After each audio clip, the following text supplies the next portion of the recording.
Bien, mis hermanos, la verdad es que cuando hablamos de gobierno, la verdad es que muchas veces al hablar de gobierno de manera inmediata aparece lo que es la reacción de rechazo, cuestionamiento, desconfianza. Y probablemente la razón de ello es porque cuando hablamos de gobierno solemos pensar en los gobiernos de este mundo, pero no solamente se levanta una cierta suspicacia por esto, sino porque cuando hablamos de gobierno también hablamos de lo que es el ejercicio de la autoridad. Y el ser humano, desde la caída en Génesis 3, tiene un problema con la autoridad. En Génesis 3 el ser humano se rebeló contra lo que es la autoridad máxima de su creador y desde aquel momento se encontró la semilla de rebelarse contra cualquier tipo de autoridad, menos contra la de uno mismo. Ahora bien, cuando vamos en las Escrituras nos encontramos que las Escrituras son claras, que nos dicen básicamente que no hay autoridad sino de parte de Dios y las que hay son establecidas por Dios. Por lo tanto, nos damos cuenta, como por ejemplo Pablo nos dice en Romanos 13, de que Dios ha permitido y ha establecido autoridades y gobierno en esta sociedad para que haya un orden en la vida social. Un orden que debe reflejar el orden y justicia de Dios. Y evidentemente hoy en día en nuestro tiempo estamos muy alejados del reflejo de ese orden y justicia de Dios por nuestros gobiernos muchas veces. Pero piensen en lo siguiente, mis hermanos. Si Dios no ha dejado sin gobierno a lo que es una sociedad caída, ¿cuánto más Dios no dejará sin gobierno a lo que es la sociedad de aquellos que ha redimido por gracia en Cristo Jesús? En su sabiduría y en su soberanía, Dios ha dotado de un gobierno concreto a lo que es su iglesia. Ha dotado de un gobierno, de un orden, de una organización concreta a lo que es la esposa de Cristo. Y es que hoy, mis hermanos, empezamos con lo que es una serie de mensajes en las cuales vamos a ver y vamos a estudiar lo que es el gobierno bíblico que Dios ha establecido para su iglesia. Vamos a estudiar lo que es el orden que Dios ha establecido en cómo debe ordenarse, organizarse y gobernarse la esposa de Cristo Jesús. Y la razón de esto, ¿por qué empezamos con esta serie de mensajes? Es una razón doble. Primero porque veremos que es importante que sepamos cómo se ordena lo que es la iglesia y cómo se gobierna la iglesia, porque de esto va a depender la conducta ordenada y correcta que debe darse en la iglesia de Cristo, lo cual será una conducta que defiende y va a ser columna y baluarte de la verdad que nosotros creemos. Pero segundo, el propósito de estos estudios o mensajes, mis hermanos, es porque saben, y lo hemos sido anunciado, que dentro de poco, bueno, ya no sé si decir dentro de poco, dentro de mucho, o cuando el confinamiento nos permita, ¿ya? Vamos a tener que escoger, mis hermanos, a lo que son los diáconos en esta iglesia. Y probablemente más adelante tendremos que pensar también en lo que es la ampliación del consejo pastoral de esta iglesia. Y esto debemos hacerlo, mis hermanos y hermanas, no como a nosotros nos parece, no como el modelo del mundo determina, sino que debemos hacerlo como la palabra de Dios establece. Debemos ser informados y formados por la palabra de Dios para poder entender la organización, el gobierno de iglesia y escogerlo como Dios ha determinado para la esposa de Cristo Jesús. Así que por esa razón empezamos esta serie de mensajes. No sé si serán 3 o 4 mensajes o 5, ¿ya? No lo sé. Pero fíjense que hoy, mis hermanos, empezaremos viendo lo que es a nivel general, ya, la idea de gobierno de iglesia, de orden o organización en la iglesia. En los siguientes mensajes iremos viendo lo que son los diferentes o los 2 oficios que Dios ha establecido dentro de ese orden, ancianos y diáconos. Veremos lo que son sus funciones, su trabajo, su relación, su distinción entre ambos oficios. Y después también hablaremos de lo que son las cualificaciones tanto de ancianos como de diáconos. Para que sepamos cómo debe escogerse esto informados y y formados por la palabra de Dios. Así que en el mensaje de hoy será un tanto distinto quizá a los que le tengo acostumbrados. No vamos a coger un solo libro, sino que vamos a estar en 3 textos distintos, que son los textos que se han leído. Y la exposición de esos 3 textos nos informará de ciertas cosas a nivel introductorio de lo que es el gobierno, la organización de iglesia. Y esos textos hemos visto que es 1 de Timoteo 3, del 14 al 16, Efesios 4, del 7 al 12 y Filipenses 1, versículo 1. Y con estos 3 textos, mis hermanos, hay 3 puntos que podemos extraer de cada uno de esos textos. Bueno, cada texto es un punto, no se preocupen, no va a haber 3, 3 y 3. ¿Ya? Así que los 3 puntos que básicamente podemos destacar es que el gobierno de iglesia es necesario en nuestro vivir ordenado en el contexto de la iglesia. Segundo, es que el gobierno de iglesia es el don que Dios nos da a la congregación. Y tercero, es que en el gobierno de iglesia debemos distinguir claramente 2 oficios. Así que vamos a ver estos 3 puntos introductorios en el día de hoy. El primer punto es que el gobierno de iglesia es necesario en nuestro vivir ordenado dentro del contexto de iglesia. Y es necesario primero para conocer la conducta requerida en la iglesia, la casa de Dios. Fíjense que esto lo encontramos en el primer texto, en 1 de Timoteo, el capítulo 3 y los versículos del 14 al 16. Si tienen este texto abierto delante de ustedes, van a ver que en ese texto de Timoteo 3, 14 al 16, aquí Pablo va a exponer o va a mostrar de que el gobierno de iglesia es necesario en nuestro vivir ordenado en el contexto de la congregación. Y es necesario para poder tener una conducta requerida o que se requiere en la iglesia. Pero fíjense, antes de ver esto, una pequeña aclaración. Cuando hablo de gobierno de iglesia a nivel general y amplio, mis hermanos, me estoy refiriendo a lo que es la organización o el orden que Dios ha establecido para su iglesia, para que exista una conducta correcta, un funcionamiento correcto a la luz, como veremos, del Evangelio de nuestro Señor Jesucristo. Por lo tanto, ese gobierno de iglesia a nivel general me refiero a esa organización, a ese orden que Dios ha mandado en su iglesia. Porque veremos que a nivel específico en el gobierno de iglesia va a tener que distinguirse 2 oficios.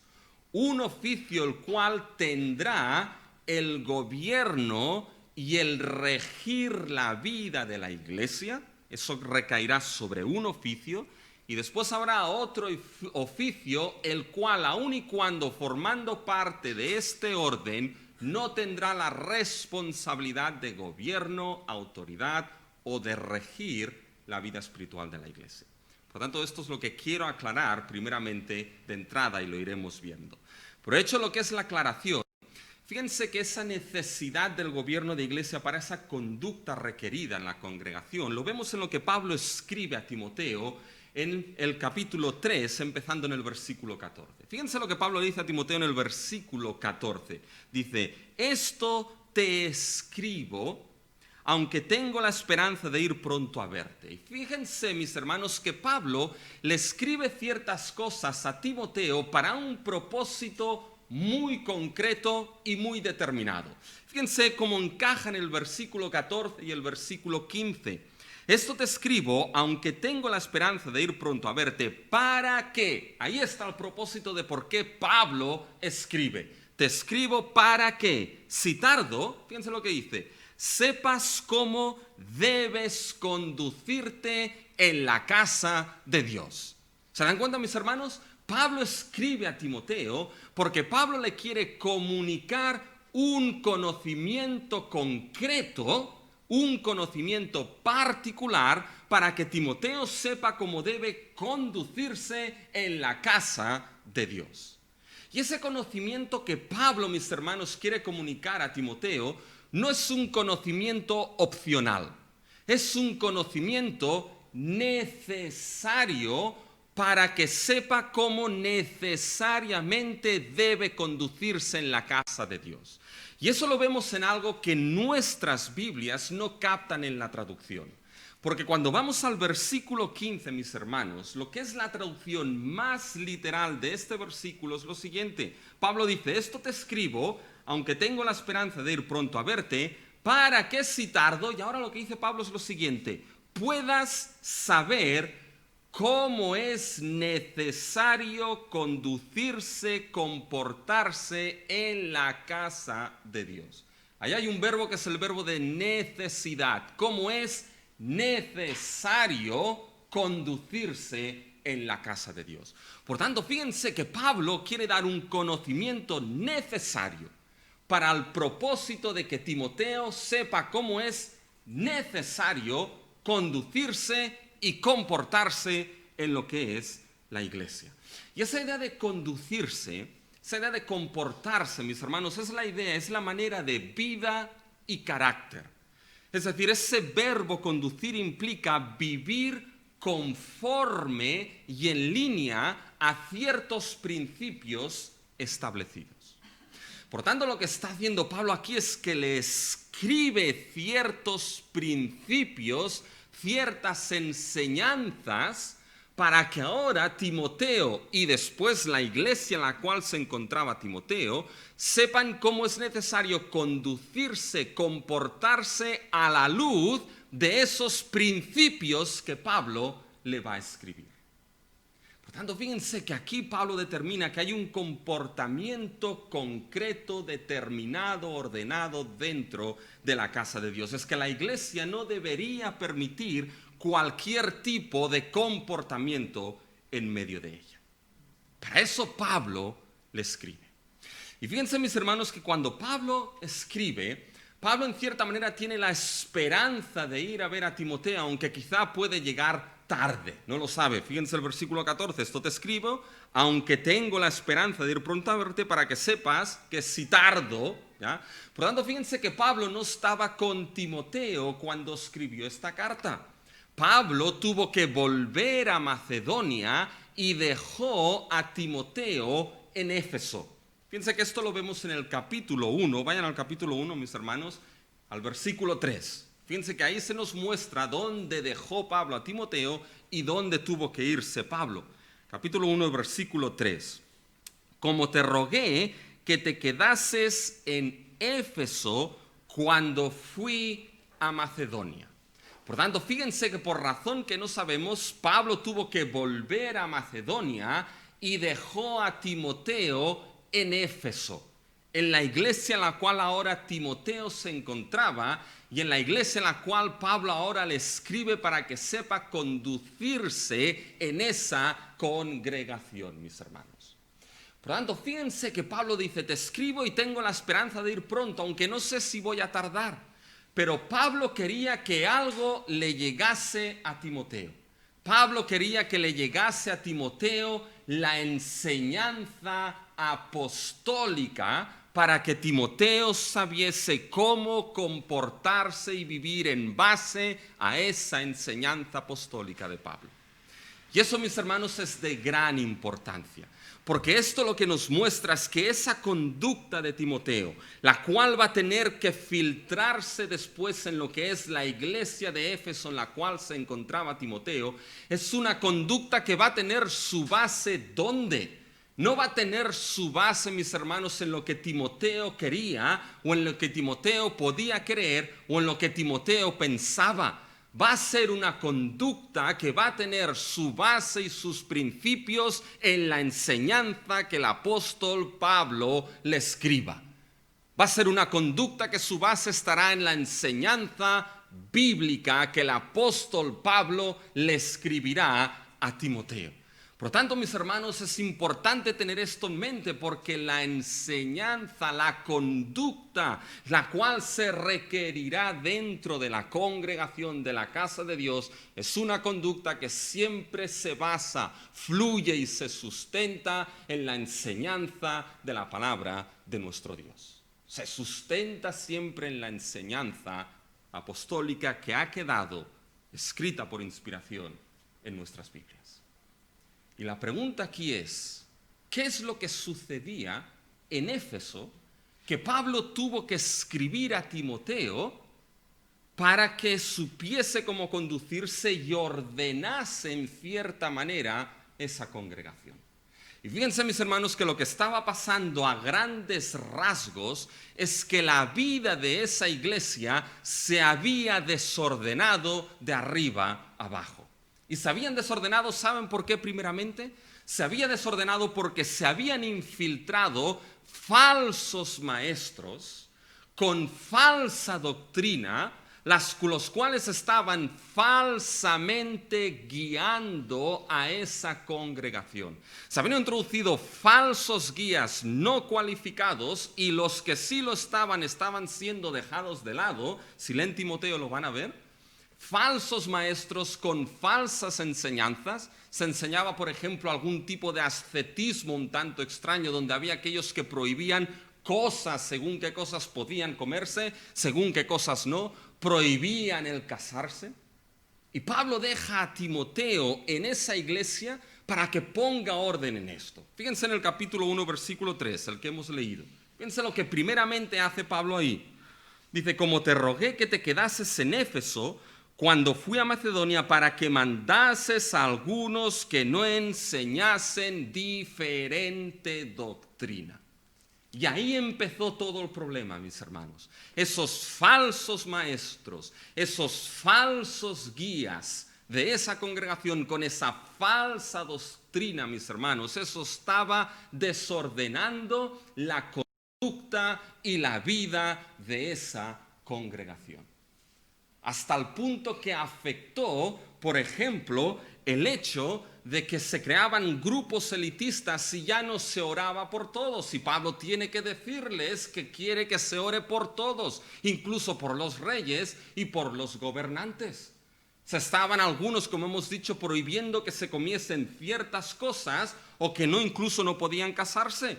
Y Pablo, en cierta manera, tiene que decirle a Timoteo que ponga orden en todas estas cosas. Por lo tanto, fíjense que la vida de esa iglesia estaba siendo desordenada y afectada por esos falsos maestros, falsos guías, falsa enseñanza. Y mis hermanos, es que cuando esto se implica dentro de la iglesia, cuando hay falsos maestros, falsa enseñanza, falsa doctrina, falsos guías no cualificados para la iglesia de Cristo Jesús, la vida de la iglesia se va a desordenar y va a sufrir.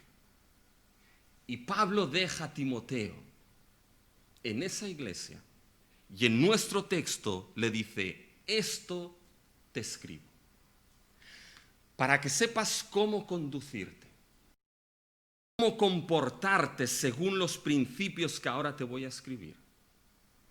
Y esto influya a la iglesia donde estás. Por tanto, fíjense que hay una pregunta obligada aquí, mis hermanos. ¿Qué es eso que Pablo escribe a Timoteo? ¿Qué es eso que el apóstol Pablo escribe para que Timoteo pueda saber cómo conducirse ordenadamente dentro de esa congregación? Y fíjense en el versículo 14. Seguro que sus Biblias dice, esto te escribo. Pero en realidad, mis hermanos, es plural lo que ahí aparece. El versículo 14 está diciendo, estas cosas te escribo. Pablo le escribe más de una cosa a Timoteo. Y la pregunta aquí es, ¿cuáles son esas cosas que Pablo escribe? Y mis hermanos, esas cosas que Pablo escribe son lo que nos encontramos en el capítulo 1, capítulo 2 y capítulo 3.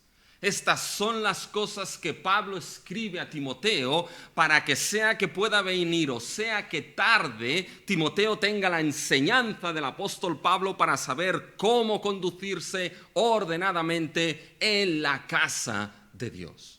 Y si leen capítulos 1, 2 y 3 de Timoteo, mis hermanos, se van a dar cuenta de que Pablo lo que le va a explicar primero es que, como hemos visto, tiene que decirle a algunos que paren de enseñar esas falsas doctrinas, esas fábulas de viejas, que paren de todo esto.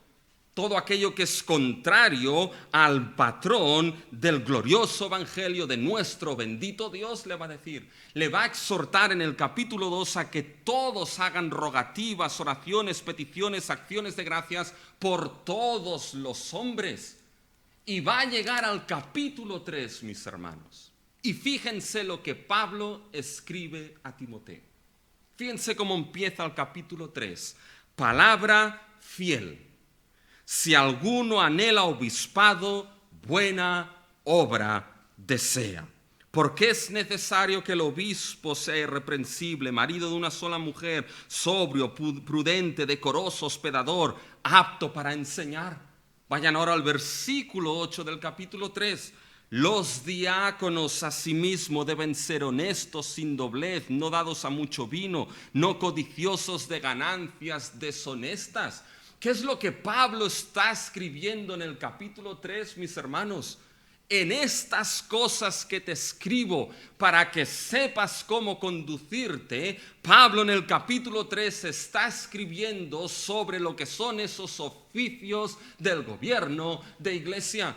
Pablo está escribiendo, mis hermanos, en este capítulo 3 sobre esos oficios del orden de la iglesia, sobre sus cualidades, sus funciones. Está escribiendo sobre los ancianos y sobre los diáconos. Esto es el contexto inmediato de nuestro texto, mis hermanos. Este es el contexto que viene inmediatamente a lo que Pablo dice: esto te escribo. Por lo tanto, le está escribiendo Pablo lo que es ese orden y gobierno de iglesia con sus oficios, sus cualidades, sus funciones, para que Timoteo sepa cómo debe conducirse dentro de la casa de Dios. Por tanto, esto nos muestra algo importante, mis hermanos, que no podemos perder de vista: que una conducta ordenada dentro de la casa de Dios pasa ¿por qué? Pasa por tener el conocimiento, mis hermanos, de un orden de iglesia, de un gobierno de iglesia que Dios ha establecido y que posibilita, enseña y facilita esa conducta en la casa de Dios. Una conducta acorde pasa, mis hermanos, por entender lo que es ese gobierno de iglesia. Pasa por entender qué son los ancianos y qué son los diáconos. Pasa por entender la relación que existe entre ellos y la distinción que existe entre ellos. Pasa por entender las funciones de uno y las funciones de otro. Pasa por entender, mis hermanos, las cualidades de uno y las cualificaciones de otro. Es aquí quien Dios estableció esos oficios, ese orden, ese gobierno. Y Pablo le dice: estas cosas te escribo para que sepas. ¿Se dan cuenta? Dentro de esas cosas está esa palabra fiel de cómo son los obispos, cómo son los diáconos, cómo deben funcionar. Te las escribo para que sepas cómo conducirte. Ahora la pregunta es: ¿por qué este tipo de orden? ¿Por qué no un comité organizativo? ¿Por qué no un comité ejecutivo? ¿Por qué no un comité con un subcomité del subcomité del subcomité ejecutivo? Porque esto nos lo encontramos, mis hermanos, por ahí, ¿eh? ¿Por qué este tipo de orden y no otro? Y saben, la respuesta sería fácil: porque Dios lo ha establecido. Punto. Aquí acabamos el mensaje, mis hermanos. Pero déjenme darles un poco más de argumento. Es ese tipo de orden, mis hermanos, no solamente por lo que ese orden implicará y hará, sino por lo que la iglesia es en sí misma. Lo que la iglesia es requiere ese tipo de orden y gobierno. Porque fíjense, mis hermanos, lo que Pablo le dice en el versículo 15 a Timoteo: para que si tardo sepas cómo debes conducirte en la casa de Dios. Y ahí hay el énfasis, aquí está el énfasis, porque el texto en realidad dice para que si tardo sepas cómo en la casa de Dios, ahí está el énfasis, en la casa de Dios te conduzcas, te comportes. Por tanto, fíjense que ese gobierno, ese orden, tiene un contexto que congregacional. Se da dentro de lo que es la casa de Dios. Y precisamente porque es la casa de Dios, que ese tipo de orden es necesario. Porque fíjense el lenguaje que está utilizando Pablo aquí, mis hermanos. El lenguaje está diciendo la casa de Dios. Y Pablo sabe lo que está usando aquí cuando está escribiendo. El tema de la casa de Dios no es solamente el lugar donde Dios mora. No es solamente, mis hermanos, el hogar que le pertenece a Dios. Pablo aquí está utilizando la palabra para casa, la palabra oikos. Y se la digo ¿por qué? Porque le sonará a los yogures griegos. ¿Han probado esos yogures griegos? Los oikos son buenísimos, ¿vale? Pues se llaman casa. Es decir, está utilizando la palabra oikos, que era básicamente la palabra usada para la casa romana en el primer siglo. ¿Y saben qué? La casa romana, mis hermanos, quedaba bajo lo que era el señorío y la administración del señor de la casa. Y aquel que administraba la casa como el señor de la casa quería, era el que se llamaba el oikonomos, es decir, el mayordomo. De esa palabra viene nuestra palabra economía o economía, que es la idea de administración. Por tanto, fíjense, mis hermanos, que el mayordomo, el oikonomos, era aquel que administraba, ordenaba la casa en base a lo que el señor de la casa determinaba y quería. Esa casa no se ordenaba, no se organizaba y no se vivía como el mayordomo quería, sino como el Señor había determinado en esa casa. Fíjense que hoy en día, mis hermanos, nos encontramos que los hogares, ya aquellos hogares que no están fracturados, y tristemente hay muchos hoy en día, básicamente, mis hermanos, se rigen por lo que es la administración del padre y la madre. Y una de las frases que muchas veces se escucha, a hijos rebeldes se les dice, bueno, mientras tú vivas bajo mi techo, ¿qué es lo que se dice? Haz lo que quieras. No, dice, aquí vas a hacer lo que yo diga. ¿Qué se está diciendo en cierta manera ahí? Se está diciendo que bajo esta casa se vive como el padre y la madre han determinado y han establecido. Por tanto, fíjense, mis hermanos, que si en la casa romana del primer siglo, si en las casas de hoy en día se administran según el Señor en aquel tiempo, los padres en este tiempo determinan, cuánto más, mis hermanos, la casa de Dios no se regirá por la administración y orden que el propietario de esa casa ha establecido. Y el propietario de esa casa, mis hermanos, es Dios mismo. Y es Dios quien ha determinado que la administración de su casa, los asuntos de su casa, la vida de su casa, la conducta de su casa se administra de una manera concreta. Y para eso ha establecido unos mayordomos que permitan que se administre como Dios ha determinado, que es precisamente el orden y el gobierno de iglesia establecido por Dios. Porque esa casa de Dios no es cualquier cosa. En esa casa de Dios donde se debe dar esa conducta ordenada como el propietario Dios quiere, fíjense que esa casa es descrita. Sigue la descripción. Sigan leyendo el versículo 15. En la casa de Dios, que es la iglesia del Dios viviente. Ahora la empieza a describir. Y aquí Pablo toma el lenguaje del Antiguo Testamento. El tema de iglesia del Dios viviente, el término iglesia aquí viene de lo que es la idea de asamblea del Antiguo Testamento. El Israel que fue redimido del Éxodo fue llevado al Sinaí y ahí se formó como la primera asamblea de los redimidos con una función muy concreta: encontrarse con su Dios vivo, encontrarse con su Redentor y Creador, reunirse con Él y adorarle. Por lo tanto, la idea de asamblea era algo dinámico. Israel no siempre era la asamblea oficial. Era la asamblea oficial cuando era llamado a reunirse para adorar a su Dios. Y es lo que Pablo está diciendo aquí. Esa casa que le pertenece a Dios al mismo tiempo es la asamblea que se reúne delante del Dios vivo.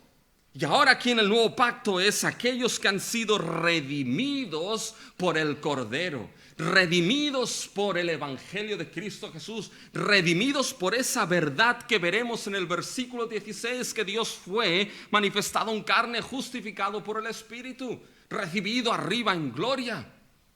Y esa casa es la asamblea de los redimidos que se reúne delante de un Dios vivo. Y mis hermanos, si nuestro Dios estuviese muerto y nosotros fuésemos un club social o un casal d'estiu, entonces, mis hermanos, hagamos y comportémonos como queramos. Pero no es así.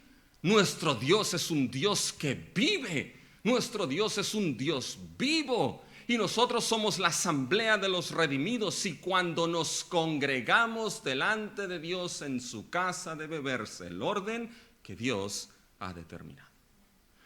Porque esa casa, que es la iglesia del Dios viviente, al mismo tiempo que es, fíjense cómo acaba el versículo 15, columna y baluarte de la verdad. Y lo veremos ahora, mis hermanos, un poquito más adelante. Pero fíjense que como columna es lo que sustenta la verdad, la iglesia. Y como baluarte es el bastión, el primer punto de defensa contra ataques enemigos de la verdad que ha transformado y ha cambiado nuestras vidas. Por tanto, esto lo veremos ahora, pero hay una relación entre esa conducta ordenada en la casa de Dios y la defensa de esta verdad. Pero fíjense, mis hermanos, que lo primero que vemos aquí, que es por qué un gobierno de iglesia como se establece aquí, mis hermanos, no solamente por lo que somos, sino también por la verdad que sustentamos. Y debemos entender, mis hermanos, que ese gobierno de iglesia se escribe para que sepas, para que esa conducta se dé. Y hermanos, la iglesia no es un club social. La iglesia no es un casal social donde uno viene a ser entretenido. En la iglesia no se entretiene a nadie. La iglesia, mis hermanos, no es una entidad jurídica sin ánimo de lucro. Mis hermanos, la iglesia es la casa de Dios, donde Dios gobierna. Es la asamblea del Dios vivo. Es lo que sustenta y defiende la verdad. Y debe regirse y ordenarse como Dios ha establecido. Y ese orden es lo que permitirá la conducta correcta y ordenada dentro de esa iglesia. Fíjense, mis hermanos, que aquí entonces el contexto del gobierno de iglesia es un contexto que congregacional. Se da dentro de la congregación. Y aquí hay algo que no quiero que pierdan de vista, mis hermanos. Y quizá me voy un poquito aquí del tema, pero la idea de un contexto congregacional es muy importante, porque ¿saben qué? Cuando vamos a la Escritura, la Biblia da autoridad y gobierno a la congregación. Mateo 18, 1 Corintios 5, da autoridad y gobierno a la congregación en asuntos de disciplina. En los Gálatas da gobierno a la congregación, en que es la congregación la que también tiene que mirar por lo que es la sana doctrina. No solamente los pastores, sino que la congregación tiene que estar con los ojos abiertos para cuidar la doctrina que se enseña. A la congregación, mis hermanos, se le da la responsabilidad y gobierno de poder escoger a aquellos hombres que servirán, como por ejemplo veremos en Hechos 6. Por eso, el gobierno de nuestra iglesia es un gobierno congregacionalista. Si cogen el organigrama de nuestra iglesia, verán que lo que está por encima de todo no es el pastor, no es el consejo pastoral, no es una estructura piramidal, está la congregación. Porque la congregación es ese cuerpo que tiene ese gobierno último. Ahora bien, esto no quita en ningún momento el gobierno y autoridad, por ejemplo, del consejo pastoral. Porque tiene que haber una relación de reconocimiento y de confianza entre ambos. El consejo pastoral tiene que reconocer la voz de la congregación, tiene que contar con la voz de la congregación, tiene que saber que el voto de la congregación no es infalible, pero al mismo tiempo la congregación tiene que respetar y confiar en aquellos que han reconocido como dones de Dios para guiar la vida de su iglesia. Por lo tanto, fíjense que lo primero es que es necesario, como vemos aquí, ese orden y gobierno para la conducta requerida dentro de la iglesia, pero es necesario para la conducta que defiende el Evangelio. Fíjense en el versículo 16, mis hermanos. Siempre he pensado que el versículo 16 está fuera de sitio aquí. No sé por qué. Pero ¿saben qué? En la Biblia, mis hermanos, no hay nada fuera de sitio en la palabra inspirada. Nada. Y si está aquí, está por una razón importante. Fíjense, está para ligar el final del versículo 15 con lo que es el versículo 16. El final del versículo 15 a Pablo ha dicho que esa casa de Dios, que es la iglesia del Dios viviente, es también que columna y baluarte de la verdad.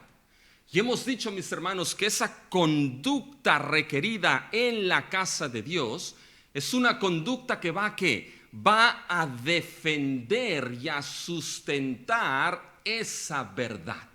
La pregunta aquí es, ¿qué verdad se sustenta y se defiende con la conducta en la iglesia de Dios? Y la verdad que se sustenta y se defiende, ¿saben cuál es? La verdad del versículo 16. Porque fíjense cómo empieza Pablo en el versículo 16. E indiscutiblemente grande es el misterio ¿de qué? De la piedad. Paren aquí. Grande es el misterio de la piedad. ¿Y qué quiere decir aquí piedad, mis hermanos? La idea de piedad, aquí hay algunas versiones que traducen aquí como el misterio de la religión, el misterio de nuestra fe. Pero fíjense, mis hermanos, que aquí la idea de piedad tiene dos conceptos que van unidos. Tiene el concepto de conducta y el concepto de verdad. Fíjense que esto es lo que hemos visto en el versículo 15. Conducta, conducirse, y columna y baluarte de la verdad. La piedad, mis hermanos, tiene esa combinación entre conducta y verdad. Es decir, es aquella vida, aquella conducta que surge y fluye de la verdad, aquella vida que es reflejo de la verdad, aquella vida que es defensa de cierta verdad. Fíjense que esto lo vemos, que Pablo le dice a Timoteo. Fíjense en 2 de Timoteo lo que Pablo le dice, en el capítulo 3, versículo 15 de 2 de Timoteo. Le advierte algo Pablo a Timoteo. Dice que vaya con cuidado con aquellos que tendrán apariencia de piedad, es decir, su vida parecerá muy piadosa, pero negarán la eficacia de ella, a estos evita. Es decir, su vida parecerá muy piadosa, pero en realidad su vida será una negación de la verdad misma del Evangelio. A estos evita. Por tanto, fíjense que aquí piedad implica una vida que surge, mis hermanos, y que es reflejo de la verdad, que se sustenta en la verdad, que defiende la verdad. Grande es el misterio de esa conducta que sustenta ¿qué verdad? Sigan leyendo lo que Pablo dice. Que sustenta la verdad de que Dios fue manifestado en carne, justificado en el Espíritu. Mis hermanos, visto de los ángeles, predicado a los gentiles, creído en el mundo, recibido arriba en gloria. ¿Qué es esto que Pablo está exponiendo, mis hermanos? ¿Saben lo que es? Lo que Pablo está exponiendo aquí es el glorioso evangelio de nuestro bendito Dios. El glorioso evangelio de que Dios fue manifestado en carne, se encarnó en la persona de nuestro Señor Jesucristo, que después de morir en la cruz, nuestro Dios encarnado resucitó y fue justificado por el Espíritu como el Hijo poderoso. Mis hermanos, que fue visto por los ángeles en su resurrección, que fue predicado por Pablo a las naciones gentiles, a un pueblo insensato, que fue creído en un mundo caído y que después de esto ascendió arriba para tener la gloria que tenía desde antes de la fundación del mundo. Esta verdad, mis hermanos, esta verdad es la que la conducta de la iglesia defiende con su vida, defiende con su conducta, defiende en cómo conducirse. Es la verdad del Evangelio de Cristo Jesús. Por eso, mis hermanos, nuestra religión nunca será una religión muerta. ¿Por qué? Porque es una religión que nos habla de un Dios que es vivo y de un Redentor que vive y media a la diestra del Padre por los suyos. Por eso el Evangelio nunca será un sistema de normas y normas y normas, sino que es el poder de Dios para salvarnos. Pero no se olviden, es el patrón y el poder de Dios para hacernos vivir conforme a esta verdad. Porque, mis hermanos, el Evangelio es patrón para salvar y por su gracia para hacerte vivir según ese Evangelio. Fíjense lo que Pablo dice de este Evangelio en el capítulo 1. Fíjense el versículo 11. Solamente fíjense cómo Pablo lo establece ahí. Según, y ese según es importante, según el glorioso Evangelio del Dios bendito que a mí me ha sido encomendado. Ese según que marca, ese según es un patrón. Todo aquello que no es según un patrón determinado, el patrón del glorioso Evangelio de nuestro bendito Dios. Y mis hermanos, nuestra conducta debe ser la defensa y sustento de esa verdad.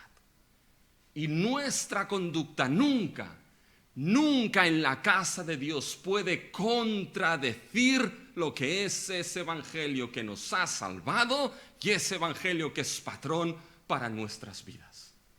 Y uno dirá, sí, esto es lo que el mundo tiene que conocer, esto es lo que nuestros vecinos tienen que ver. Estoy totalmente de acuerdo, pero no se olviden de algo, que aquí Pablo le dice, te escribo esto para que sepas cómo conducirte en la casa de Dios.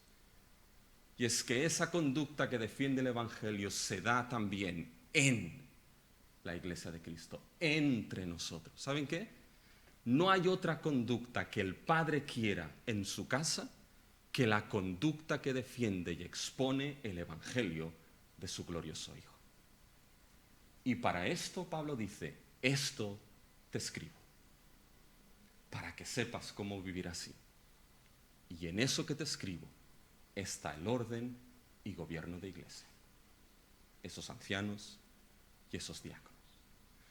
Por tanto, mis hermanos, el gobierno de iglesia es necesario para esa vida requerida, esa conducta en la casa de Dios.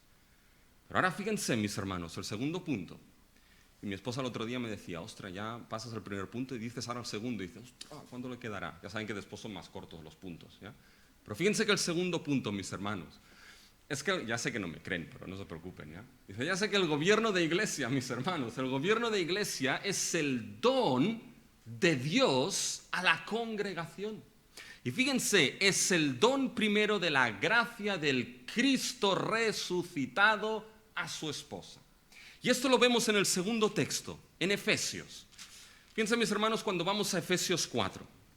Y mientras lo van buscando, decirle que ese texto primeramente, mis hermanos, no es un texto que va del orden, organización eclesial, no va del gobierno de iglesia, pero sí menciona uno de los oficios que es vital en el gobierno de iglesia, que son pastores y maestros. Sí que los menciona, por tanto algo tiene que decir ahí, ¿ya?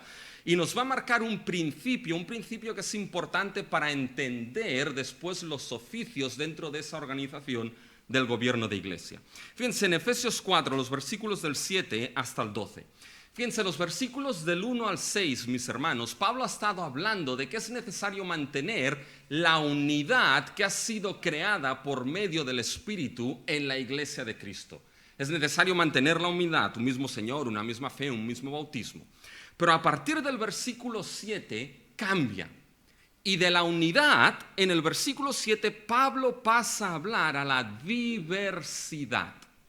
Y va a decir que en la iglesia hay unidad, pero también hay diversidad. Y esa diversidad no solamente tiene que ver con que somos distintos los unos de los otros, porque somos distintos, sino que esa diversidad dentro de la iglesia tiene que ver, fíjense, con lo que dice el versículo 7. Fíjense el versículo 7. Pero a cada uno de nosotros fue dada la gracia conforme a la medida del don de Cristo. Es decir, hay diversidad en tema de esa gracia que nos ha sido dada a cada uno conforme al don de Cristo. Y esa diversidad dentro de la iglesia, mis hermanos, funcionará para mantener la unidad de la iglesia, que crezca unida a la medida de un varón perfecto. Ahora la pregunta aquí es, ¿cuál es a cada uno esa gracia que nos ha sido dada conforme al don de Cristo? ¿Qué es esto? Bueno, esto es lo que dice el versículo 8. Y Pablo lo explica con el Salmo 68, 18. Fíjense, por lo cual dice, esto es lo que quiero decir de esa gracia conforme al don de Cristo. Es lo que quiero decir. Por lo cual dice, subiendo a lo alto, llevó cautiva la cautividad y dio dones a los hombres. Ese Salmo 68, 18, mis hermanos, en el contexto primario del Salmo, se refiere a Dios, que después de haber liberado a su pueblo en el Éxodo, Dios se dirige al Sinaí. Después el Salmo va del monte Sinaí al monte Sión. Y en el monte Sión se ve a Dios ascendiendo y tomando posesión del trono. ¿Ya? Como rey que ha redimido victorioso a su pueblo, en el monte Sión toma posesión de su trono. Y entonces el Salmo 68, 18 dice lo siguiente: subiste a lo alto, cautivaste la cautividad, tomaste, quédense con esto, tomaste dones para los hombres. Pablo utiliza ese salmo para hablar de qué? Para hablar del ascenso último del Rey de Reyes al trono celestial.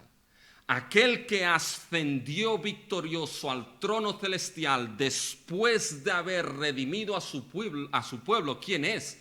Es aquel que Pablo nos dice que el poder de Dios obró en él, en Cristo Jesús, resucitándole de los muertos y sentándole sobre todas las cosas, sobre todo dominio y potestad, en el trono celestial. Aquí es el Rey de Reyes ascendiendo, mis hermanos, y tomando ¿qué? Posesión del trono y dando dones a los hombres. Pero ¿saben qué?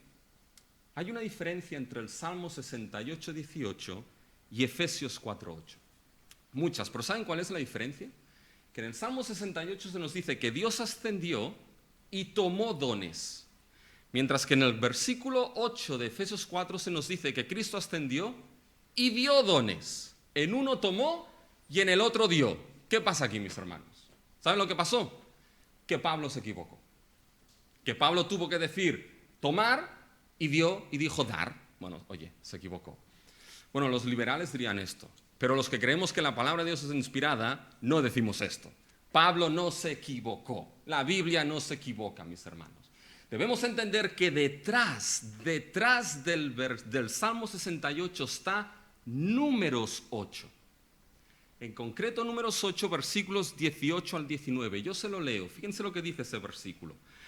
Y he tomado a los levitas en lugar de todos los primogénitos de los hijos de Israel, y yo he dado en don a los levitas, a Aarón y a sus hijos de entre los hijos de Israel, para que ejerzan el ministerio de reunión y reconciliación a los hijos de Israel, para que no haya plaga en los hijos de Israel al acercarse los hijos de Israel al santuario.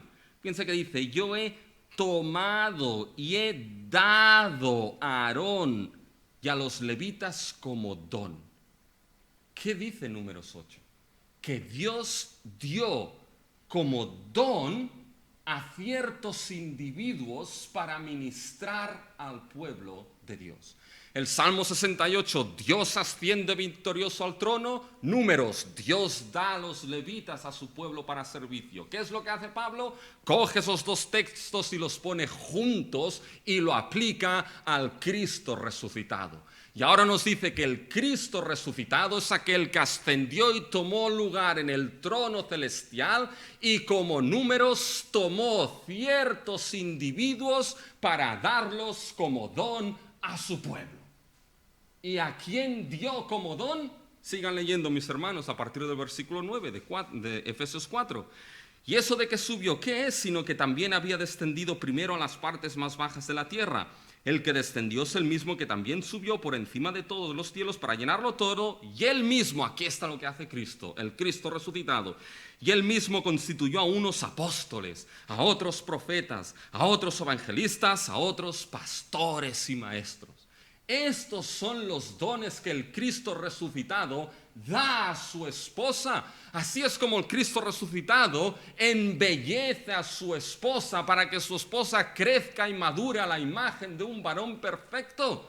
Aquí Pablo lo que quiere mostrarnos es que debemos entender que a través de la historia Dios ha escogido a hombres como aquellos que serán dones para liderar y edificar y servir a su iglesia. Y no tenemos tiempo de hablar de todos aquí. Pero fíjense el último, pastores y maestros. Ese es un único grupo. Estos formarán parte, mis hermanos, del gobierno de iglesia, los pastores. Y son vistos aquí como ¿qué? Como el don que Cristo da a su iglesia. Y creo que no es una lista cerrada. Y aquí, mis hermanos, podemos incluir también a lo que serían los diáconos. Pero hay algún principio que debemos entender aquí. Es el principio de que aquellos individuos que Dios da para servir a su iglesia son ¿qué? Son dones de la gracia del Cristo resucitado. Y eso es así porque hay un principio teológico. Porque Cristo resucitó, mis hermanos. Fíjense el capítulo 1 de Efesios. Resucitó. Versículo 21, y fue puesto sobre todo principado y autoridad y poder y señorío y sobre todo nombre que se nombra no solo en este siglo, sino también en el venidero, y sometió todas las cosas bajo sus pies y lo dio por cabeza sobre todas las cosas a la iglesia. El gobierno primero y último, el gobierno principal de la iglesia es su cabeza, que es Cristo Jesús. Él es el que gobierna su iglesia y nosotros nos rendimos al señorío de nuestra cabeza, Cristo Jesús, rindiéndonos al señorío de su palabra. Y de esa autoridad fluyen los dones de gracia para poder entonces ministrar y guiar a su iglesia. Los pastores están aquí como dones, pero mis hermanos, los diáconos veremos también, y esto es lo que ese principio nos muestra. Que aquellos que Dios ha escogido para servir y ministrar a su iglesia debemos reconocerlos como dones de la gracia de Cristo para la congregación. ¿Para qué? Para que se edifique la congregación y la congregación madure. Fíjense en el versículo 12. A fin de perfeccionar a los santos para la obra del ministerio, para la obra del ministerio, para la edificación del cuerpo de Cristo. Hay mucha interpretación aquí, mis hermanos, que no se la voy a dar, pero básicamente esos dones son ¿para qué? Para edificar a los santos, para servir a los santos, para edificar la iglesia. Para que todos al final, la iglesia crezca unida a la imagen de Cristo Jesús. Por tanto, el principio aquí es reconocer, entender que esos individuos que Dios dará, la iglesia tiene que reconocerlos. ¿Cómo qué? Como dones de la gracia de Cristo para que la iglesia madure y los santos sean perfeccionados. Por eso va a ser tan importante saber a quién se escoge y saber lo que Dios dice de funciones y cualidades de aquellos que van a ser sus dones. Porque no todos van a poder estar ahí. Por eso ya llegaremos a las cualificaciones. Ahora lo último, y esto ya les digo que ya es más corto. Y es que en el gobierno de iglesia tenemos que reconocer, mis hermanos, dos oficios. Y la pregunta es, ¿qué oficios? Y es reconocer el oficio de ancianos y diáconos. Fíjense que esto lo vemos en Filipenses 1:1, mis hermanos. Y en Filipenses 1:1, ¿qué es lo que nos dice? Pablo y Timoteo, siervos de Jesucristo, a todos los santos en Cristo Jesús, que están en Filipos con los obispos y diáconos. Hemos visto ese gobierno de iglesia que es necesario para la conducta, ese orden, ese gobierno que es ese don de Dios a su iglesia. Pero ahora, ¿qué oficios debemos considerar ahí? Y fíjense que aquí Filipenses menciona obispos y diáconos. Pero menciona a los santos. Por tanto, fíjense la organización, la congregación, los santos, la congregación. Y parte de esos santos hay dos oficios concretos. El oficio de obispo, que veremos que era anciano, obispo, pastor, tres términos para el mismo oficio, y diáconos. La Biblia reconoce solamente estos dos oficios, mis hermanos. Y aunque en el Nuevo Testamento estaban los apóstoles, mis hermanos, los apóstoles escogidos por Cristo una vez murieron, se acabó. Y el testimonio apostólico, lo he dicho varias veces y no me cansaré de decirlo hasta que sea necesario y la saciedad. Mis hermanos, el testimonio apostólico de la Iglesia recae sobre los escritos apostólicos del Nuevo Testamento registrados por inspiración. No recae sobre ningún individuo que se levante y diga que es apóstol. Recae sobre la autoridad de los escritos apostólicos. Ni Cristo se hizo llamar el príncipe de los apóstoles. Él dijo, ¿soy el príncipe de qué? En 1 Pedro, el príncipe de los pastores. Y si Lutero se levantase hoy en día, mis hermanos, se estiraría los pocos pelos que le quedasen en la cabeza de ver que ese movimiento apostólico nuevo es casi la nueva institución papal dentro de la mal llamada Iglesia evangélica. Por lo tanto, el testimonio apostólico recae en las Escrituras. Pero hay dos oficios: obispo, pastor anciano, y diácono. Y fíjense que a lo largo de la Escritura, por ejemplo, cuando vamos a Hechos, se reconoce que era costumbre común de Pablo establecer ancianos, y lo veremos en plural, en todas las congregaciones. Fíjense, por ejemplo, Hechos 14:23. Y constituyeron ancianos en cada iglesia, y habiendo orado con ayunos, los encomendaron al Señor en quien habían creído. Ancianos, pastores, obispos. Y después tenemos el otro oficio, mis hermanos, que eso es importante. Es importante entender el oficio de diácono, que aquí el término será utilizado a veces de manera general, pero también hay tres momentos en la Escritura que se utiliza el término diácono como oficio concreto. Ya los iremos desligando en los otros mensajes, pero con esto y para concluir, mis hermanos, hay dos cosas que debemos ver de estos dos oficios. Primero, lo que debemos ver, mis hermanos, es que es importantísimo mantener la distinción entre ambos oficios. Es importantísimo mantener la correcta relación y la correcta distinción entre ambos oficios. Vamos a ver que ambos van a estar puestos en relación, y el oficio, por ejemplo, de diácono se ve en relación al de anciano, obispo o pastor, en que el oficio de diácono queda bajo la supervisión y autoridad de los ancianos de la iglesia. Y lo que son el oficio de diácono no rige y gobierna la vida espiritual de la iglesia. Eso recae sobre los ancianos, pastores y obispos. Y esa distinción y relación será necesario mantenerla. Porque el oficio de diácono, vamos a ver que algunos le han llamado como el oficio, el ministro de misericordia. El gobierno recaerá sobre el oficio de los ancianos y lo que es básicamente la administración de las necesidades prácticas, cuidado de los hermanos de la congregación, administración monetaria, recaerá sobre lo que es el cuerpo de diáconos. Por tanto, tal relación y tal distinción la Biblia la establece y nosotros debemos mantenerla. Y ¿saben qué? Tristemente hoy en día esto en muchas iglesias se ha perdido. Y ves iglesias que los diáconos funcionan más como ancianos y en lugar de ser bastiones de la verdad, son bastiones para que el consejo pastoral no pueda hacer nada. O ves pastores que no saben cómo se distingue una cosa de la otra. Debe mantenerse tal distinción. Y lo segundo que debemos ver, mis hermanos, es que necesitamos ese tipo de orden en la iglesia. Necesitamos esos oficios. Y no podemos caer en el error, ¿saben de qué? De establecer un gobierno de iglesia conforme el mundo requiere. No podemos caer en ese error, mis hermanos, porque es el gobierno que Dios ha establecido, ¿saben? Nosotros estamos clasificados como una entidad jurídica sin ánimo de lucro. Y a nivel estatutario nos piden lo que es un consejo con presidente, vicepresidente, tesoreros, secretarios, vocal 1, vocal 2, vocal 3 y cuantos más vocales mejor. ¿Ah? Está bien, dar a César lo que es del César y dar a Dios lo que es de Dios. Esa organización está bien para el César, pero no es como Dios ha establecido el gobierno de su iglesia. Y la iglesia tiene que tener cuidado con lo que se llama, y con eso termino, la secularización. Fíjense lo que un autor dice de esto, y con esto termino. El secularismo es una filosofía, la secularización es un proceso.